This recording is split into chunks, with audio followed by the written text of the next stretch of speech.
The Best of Us by Alex Bilmes, read by Eddie Izzard. He waited for her outside the stage door, his back pressed against the wall to shield him from the rain. His assignment, to greet her and then to escort her from car to dressing room. There he would wait with her until she was called to the stage. If all went to plan, he would be in her company for no more than 10 minutes. 10 minutes. It was a good length of time. No mere pass on the stairs, yet not so long as to become grueling for both of them. 10 minutes was doable. But then he'd been told, just now, that the awards show was running late by a quarter of an hour. It might be necessary to entertain her for a short while. He didn't imagine her as the type of woman who was accustomed to being made to wait, or who would enjoy the novelty of the experience now.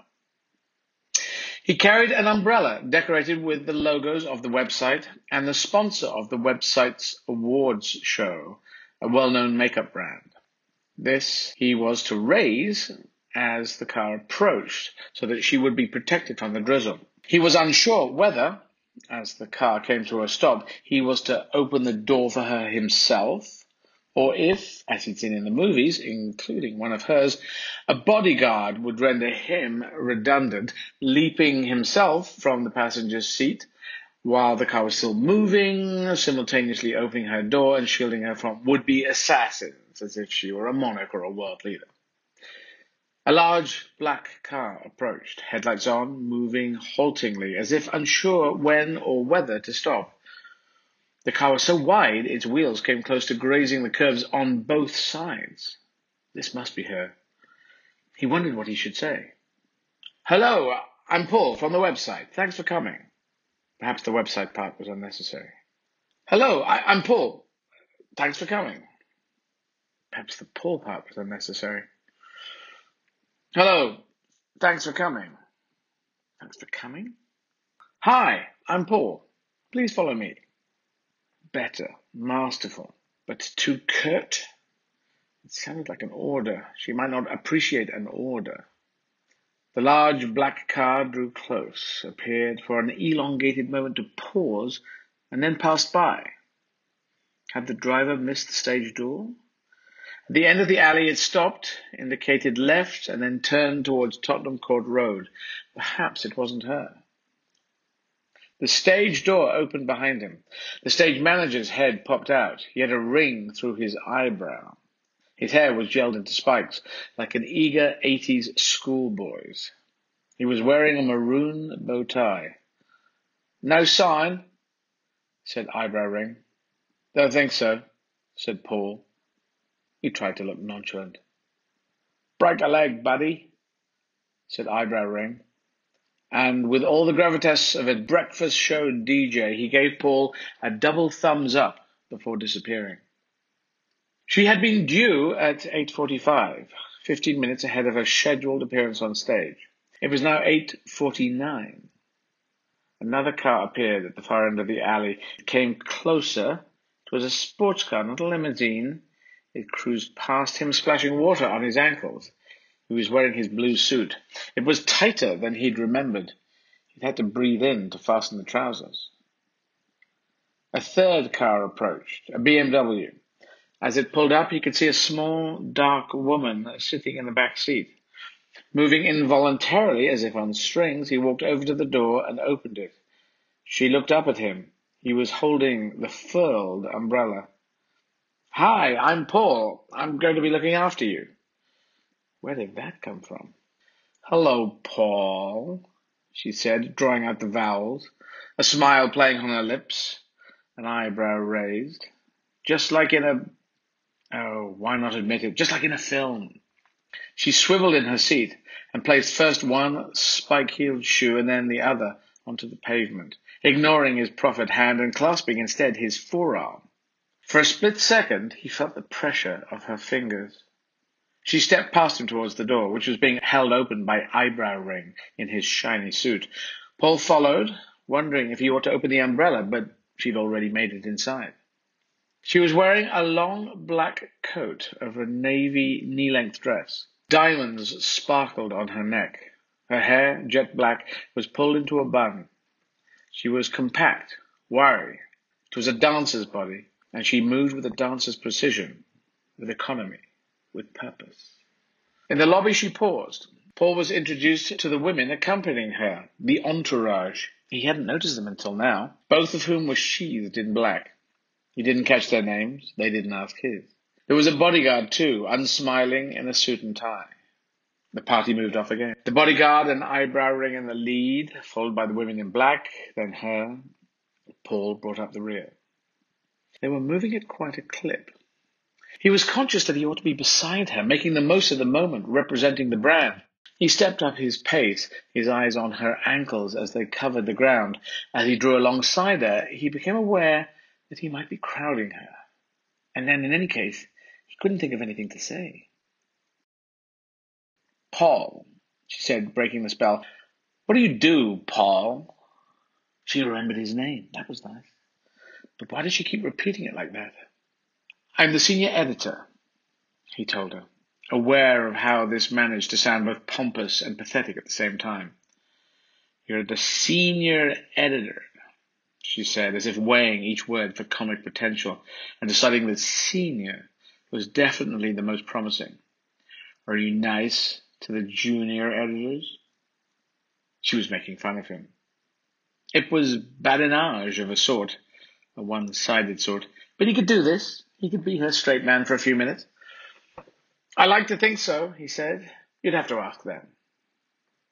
It was only when they had reached the dressing room that he became aware of how famous she was, how familiar her face.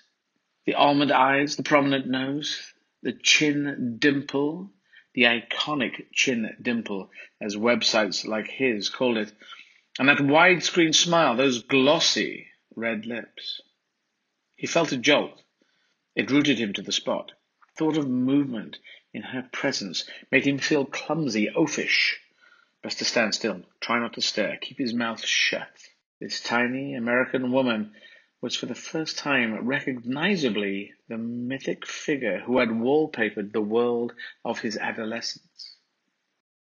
The dressing room was low-ceilinged, windowless, overlit. On tables, plates of canapes and bottles of water. Generic stackaway chairs lined the perimeter. She didn't sit down, neither did Paul.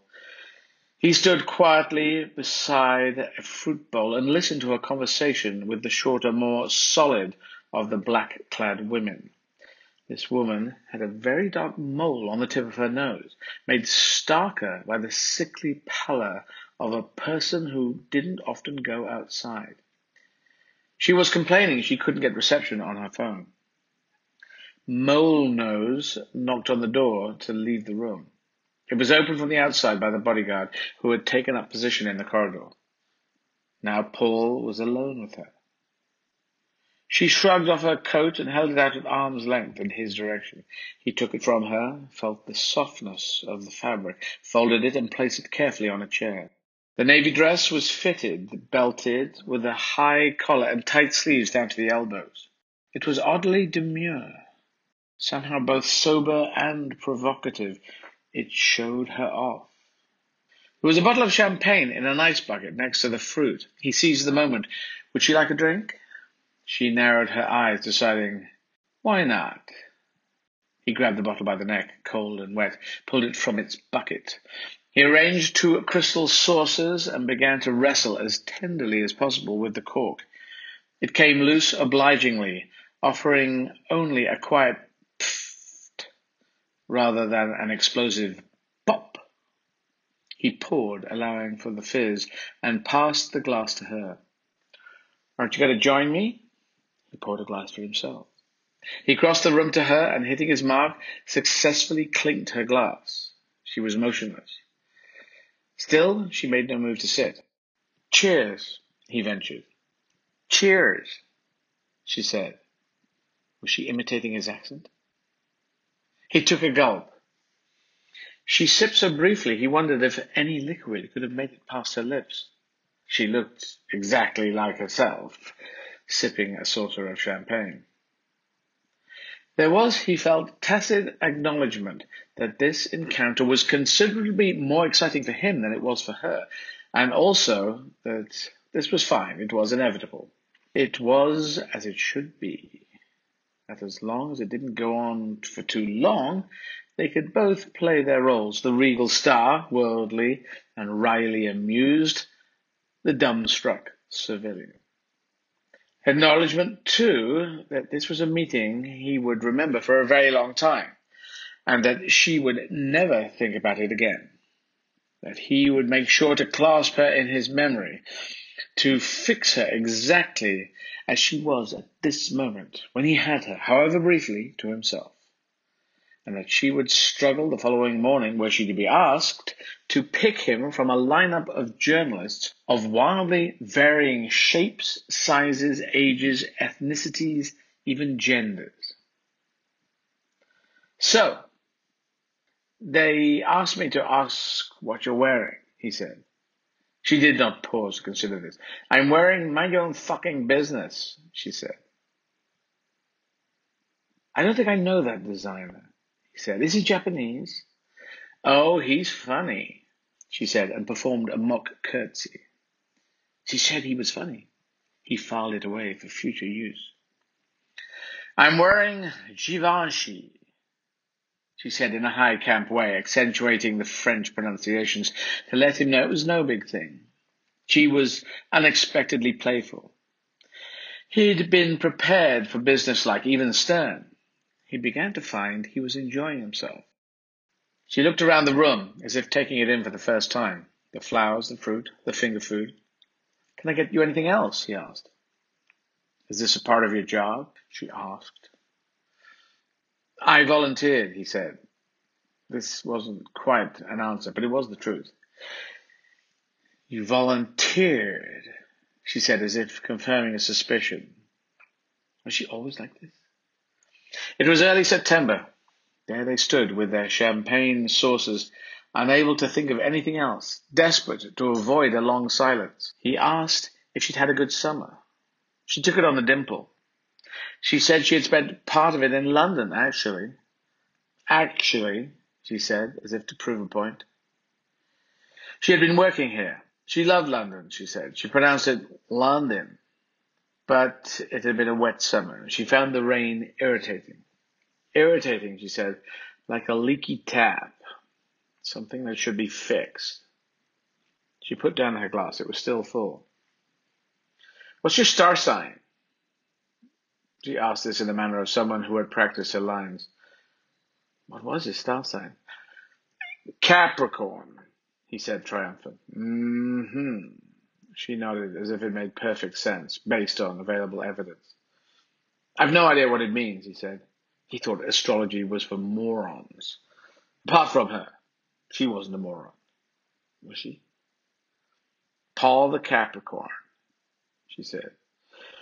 She wondered if he liked to have things just so. He agreed that he did, not knowing if that was true. Did he like to have things just so? What about you? He asked. I'm a Leo with Virgo rising. Ambitious, impatient, detail-oriented. He didn't pick up straight away on what she was telling him, so she said it more plainly. I'm ready to go. Outside, the women in black were having intense phone conversations. He couldn't see any of the production people running the show. Are we good to go? Said Mole Nose, pointing to her wrist, where a watch would be if she wore a watch. Evidently, she could feel the passing of time through her skin. I'll just find out, he said breathlessly to indicate urgency. He scuttled down the corridor, in and out of empty dressing rooms, similar to the one he'd left her in. He was looking for Sean, the producer of the awards show. Sean was a big man with a red face squeezed into a blue velvet dinner jacket. It was hard to imagine him going missing for long. When at last Paul found him, Sean looked harried. She's ready, Paul said. She wants to do it now. Sean winced. Sorry, my love. Not going to happen. We're running over. We'll call her in 10? No, you don't understand, Paul said. He wanted to say, she's ambitious, impatient, and detail-oriented. He wanted to say, I need this to be the end. But Sean was pressing 2 fingers to an earpiece, with his other hand fiddling with the knob on a walkie-talkie with his first hand, probably summoning eyebrow ring. Paul walked back to the dressing room ever so slowly. Her bodyguard opened the door without acknowledging him. 2 minutes, he lied to her, striding into the room with more confidence than he felt. He was surprised to find her still alone. Her back was turned to him. She was facing the wall, palms on either side of her pressed onto a table. It took him a beat to realize that something had changed. The room had been upset. A tray of canopies was in the wrong place. It should have been on the table. Instead, it was face down over the carpet, surrounded by sushi rolls. 2 plates of dips had taken a tumble too. Substances, Levantine in origin, was smeared across the floor. A lonely can of Diet Coke had rolled across the room and come to rest by the leg of a chair he'd folded her coat on. There was shattered glass, the base of one of their champagne saucers, the stem jagged. He moved across the room to pick it up. Where was everyone else? "I'm ready now," she said, her voice deep and steady. She still hadn't turned around. "I think maybe some of the speeches ran over a minute or two," Paul said. He was still holding the broken glass, wondering where to put it down. "I have a dinner to go to," she said. "After this?" he said. "Stupid." "No," she snapped. "Tomorrow." "Yes, after this." He stared at her back. He took in her cinched waist, her hips. There was something insect-like about her body, like a wasp. She was looking up at the ceiling, shoulders rising and falling. This wasn't because she'd been made to wait. This had nothing to do with him. None of it had anything to do with him. It was none of his business. When finally she turned around, the look on her face was fierce. He recognized it from one of her performances. He wasn't sure which. There were so many. "Would you pass me my phone?" She pointed across the room. He could see the phone on the floor, half concealed by a banana. He bent down to retrieve it, handed it to her. The screen was smudged. Blood? Tears? Hummus? She wiped it on the tablecloth, stared at it, perplexed, as if trying to comprehend its purpose. Or perhaps she was disgusted by it and daring it to justify its existence.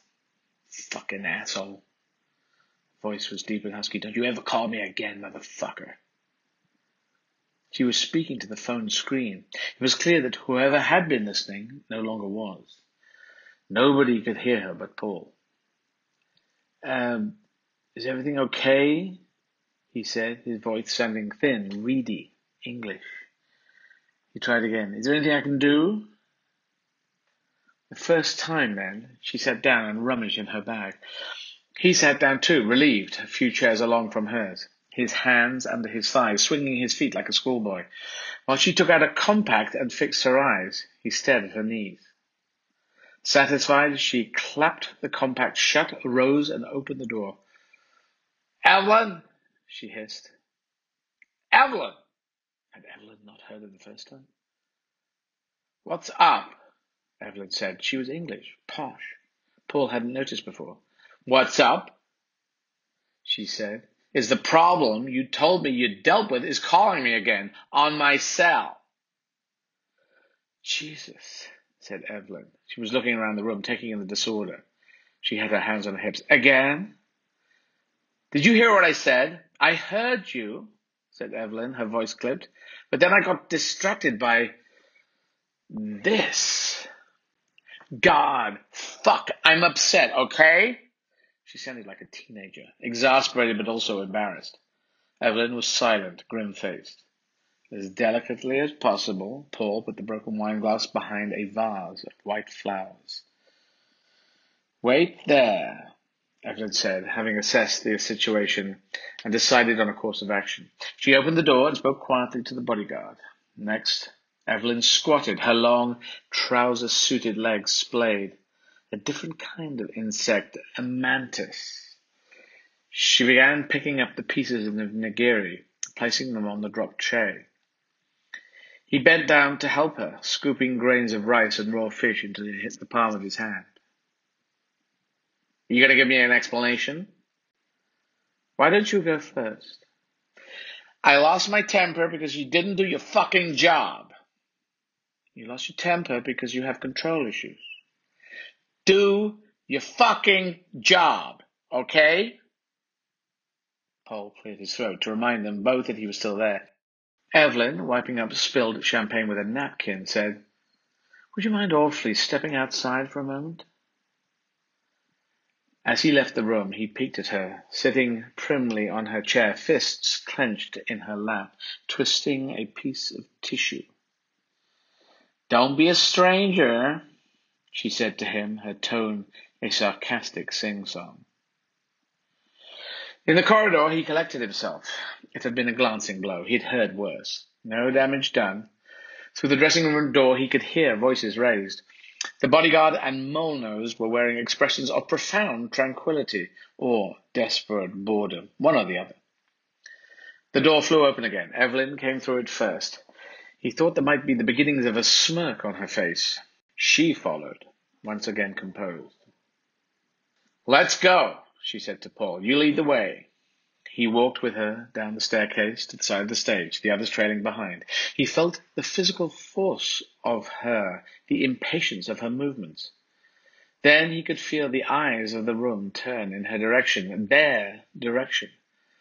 Her presence had not been announced in advance. It was to be a surprise, an ooh moment, his boss had called it. They waited in the wings. Her gaze was fixed on the stage.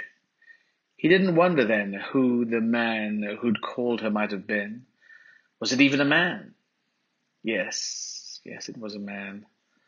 Or what about his call had so enraged her? Or why Evelyn tolerated her behavior?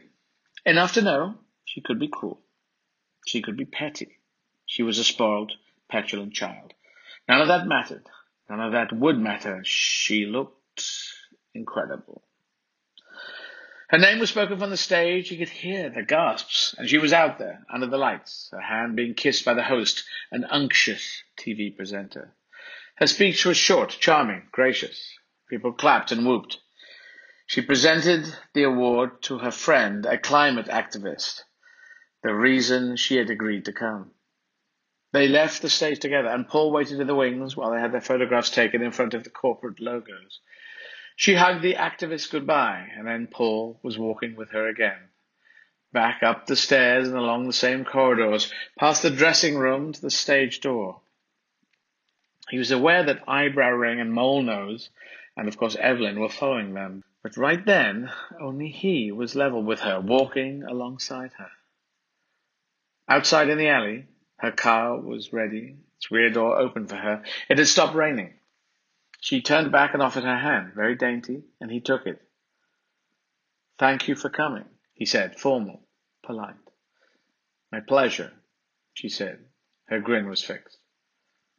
"I'll try not to be a stranger," he said. It was a line he'd thought of a few minutes earlier, watching her on stage, planning what he would say to her by way of farewell. It had sounded better in his head. For a moment she looked blank, even lost. Then, as if prompted from offstage, she rallied. "Sorry about before," she said.